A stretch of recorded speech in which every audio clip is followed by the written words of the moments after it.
Welcome. The Adventurers Guild told me to expect you two. It's nice to meet you, Oswald. We'd like to ask you about something.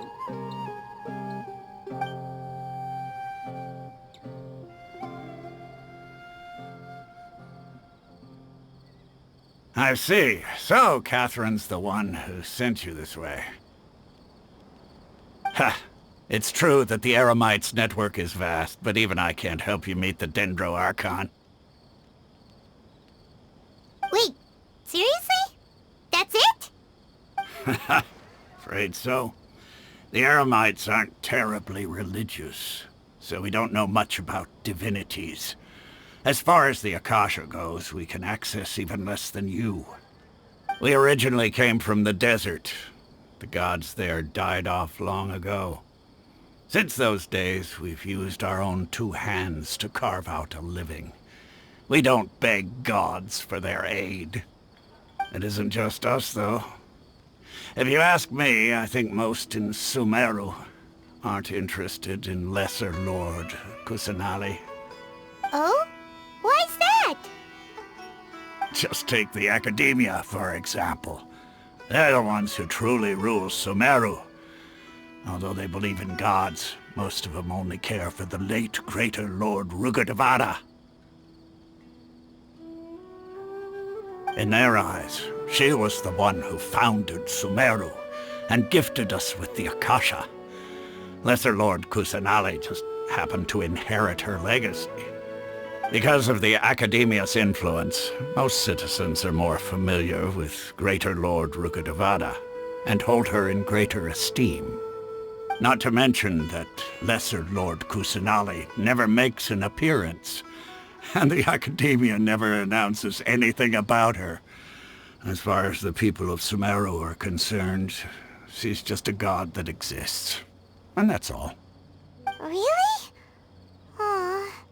After hearing all of that, Paimon sort of feels bad for Lesser Lord Kusanali. Ha! But who knows? We're all just guessing when it comes down to it. Besides, I'm sure the God of Wisdom doesn't worry about her reputation among people like us. All right. Well, thanks for the info, Osfond. No problem. Always happy to help out the Adventurers Guild.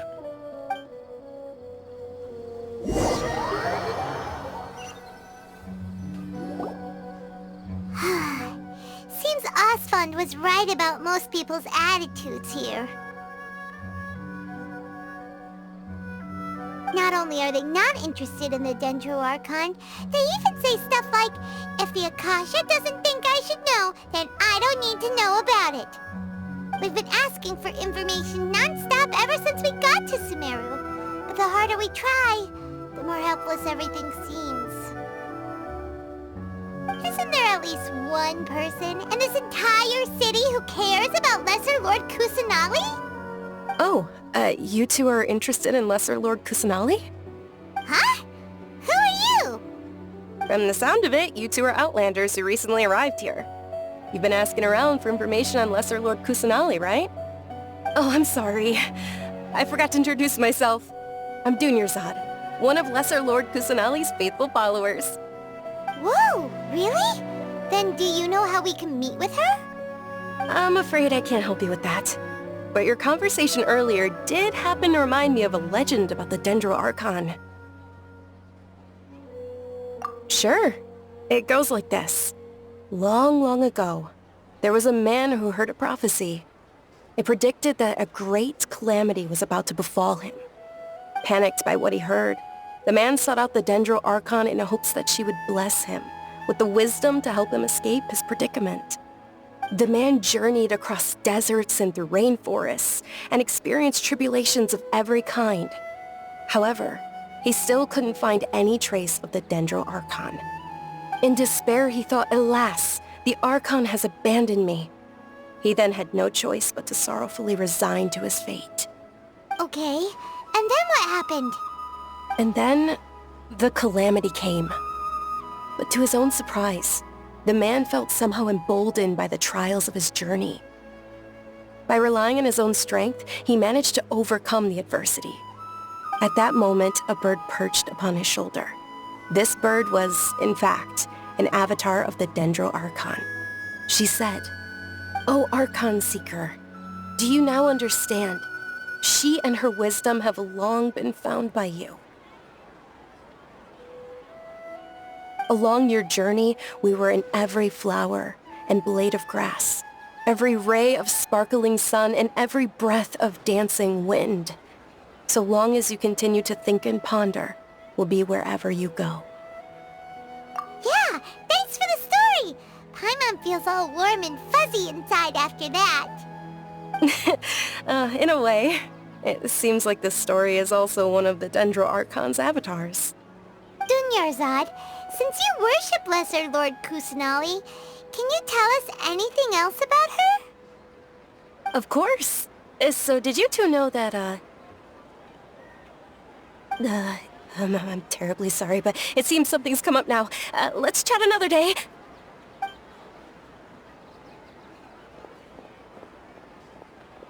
Hey, wait! What the heck just happened? It looks like they're searching for someone. Dunyarzad was acting super nervous just now.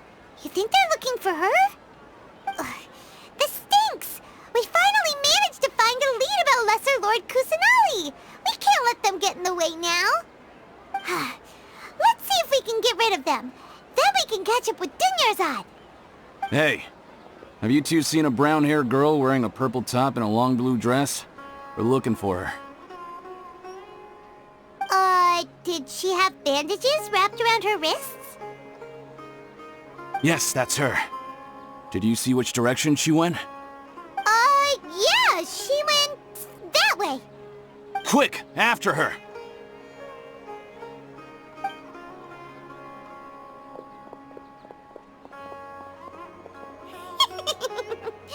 That should keep him busy for a while. Let's hurry and find Dunyarzad.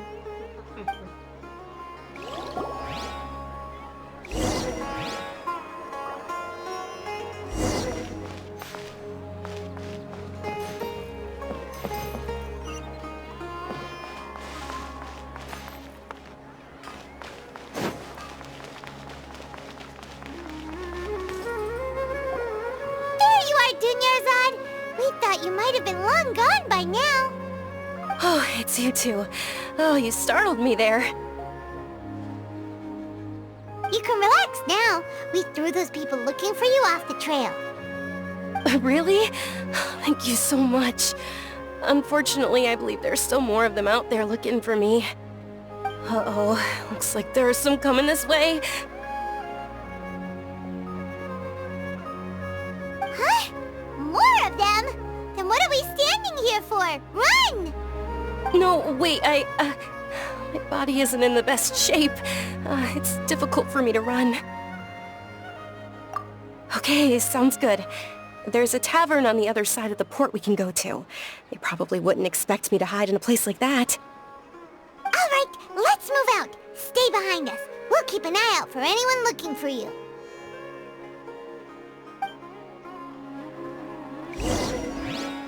Wow, Hunter Ustad.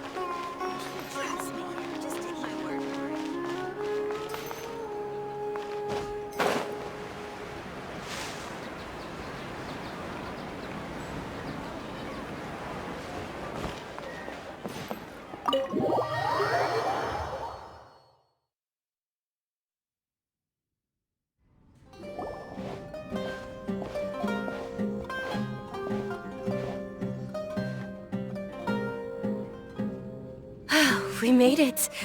Oh, they shouldn't be able to find us now. Wait! Stand down, Dia!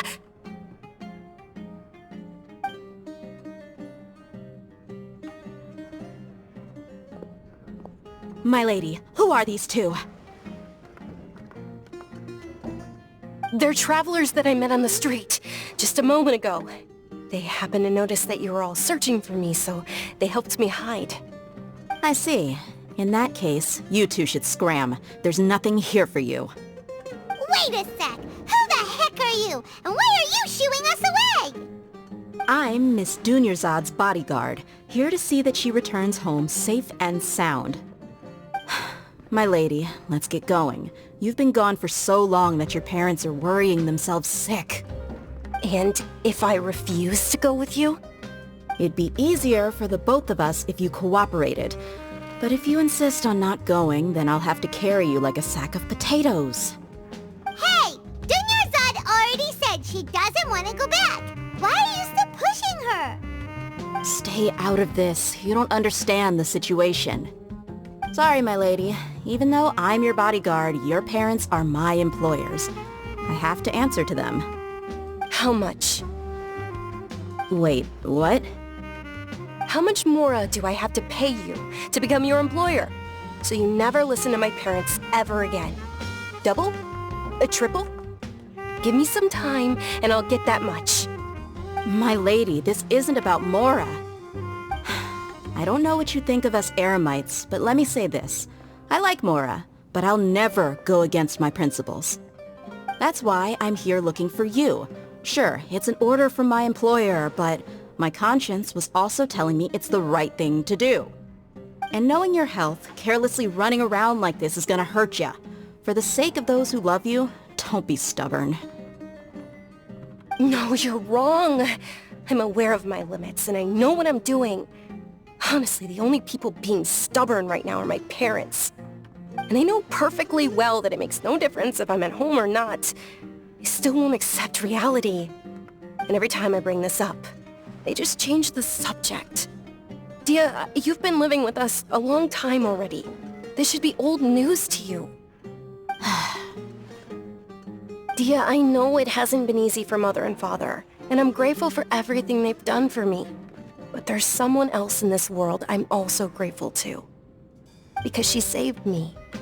The love I have for her is the same I have for my parents. This is my life and my last chance.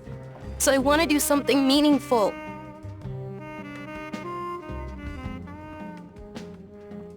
My lady, are you sure what you're doing now is meaningful? Yes, I'm sure. At least, it is to me. Fine, I won't ask you to return home anymore. But let me make something very clear. I'm only doing this because I respect your determination, not because I agree with you. Thank you, Dia. Sorry for being so rude just now. My nerves were acting up. And I even brought up your payment in such an offensive way. Don't worry about it, my lady. I did say that I like Mora. Besides, that's our next topic of conversation. Today's little excursion caused such a ruckus that every single bodyguard at the estate was deployed. It wouldn't be easy to hide things from your old man. Since this definitely won't be your last escapade, here's a little tip. You should at least make it look like your room and things are still in order when you leave. Also, you'll need someone to cover you for when you're out and about. So, I'll let you hire me, my lady. This way, everyone wins. As for the pay, let's say half of what your father pays me. We can settle the bill when we return to the estate. Okay, deal. Yay! Looks like they've reached an understanding.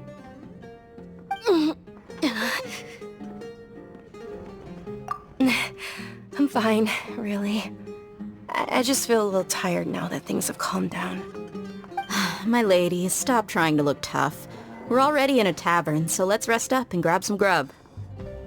I'm sorry for worrying you two. If you don't mind, I'd like for you to join us. Sure! After you rest up, we want to hear more about Lesser Lord Kusanali.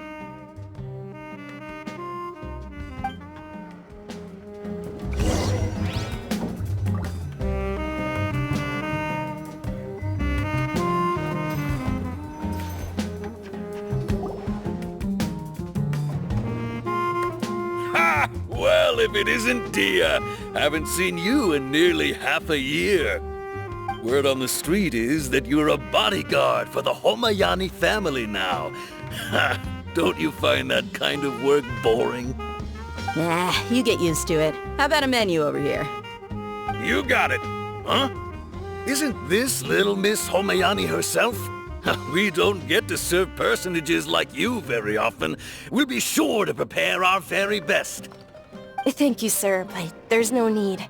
I don't have a lot of Mora on me, and I really ought to save as much as I can. But please bring these two the best food you have. They're my new friends, so I want to be a good host for them.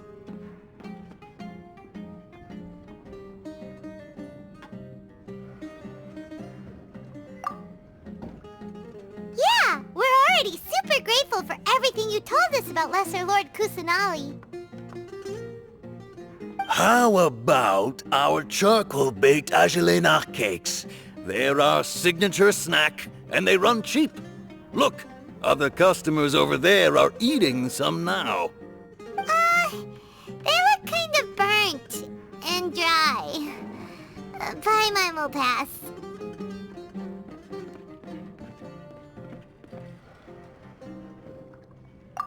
What do you have against my slime dishes? Dunyarzad, we asked a lot of people when we first arrived, and almost nobody was interested in Lesser Lord Kusanali. So, what made you want to follow her? Well, remember when you asked me if I knew how to meet the Dendro Archon? Even though I don't know how, I think I've actually seen her before. Huh? Really? Yes, it was when I was a child. At the time, my illness had kept me bedridden for the better part of a year. I was stuck inside and couldn't make any friends, and my parents did their best to find treatments for me. But even then, the Akasha didn't have any helpful information. My younger self no longer had any hopes or dreams. One flare-up was so bad that I was in a semi-conscious state for several days. Then one night, I woke up alone in my room. I was terrified. My body was paralyzed. Even if I cried, there was no sound. At that moment, an ethereal voice spoke in my mind. Dunyarzad, don't be scared. You don't have to cry. Dunyarzad, don't be scared. You don't have to cry. Who are you? How do you know my name? How do I explain this? You might not be able to understand, but actually, I know everything about you. Really? Of course. I know that you're scared of thunder, that you hate taking medicine every morning, and that you love counting the petals on your mom's skirt. Wow, you really do know everything. Dunyarzad, is there anything you want? Want? Not really. I can't go anywhere or do anything. Huh? But aren't you a child? All children have wishes. Tell me what you want, and maybe I can make it happen. But can you make my illness go away? Oh. I'm sorry, but I'm not powerful enough to do that right now. Then, can you be my friend? After that, the voice said, "Okay, I'll be your friend." Although my body was suffering during those days, that voice encouraged me and told me many wondrous things. Beyond my window was the flourishing Sumeru city. Beyond the city was a lush rainforest. And beyond that was the wall of Samiel, deserts, and all of Tevat. Once I finally made it through that bout of illness, I couldn't hear that voice anymore. I told my mother about it, but she said that I must have been dreaming. But I know that that voice wasn't a figment of my imagination. Before that, I had never heard of Tevat.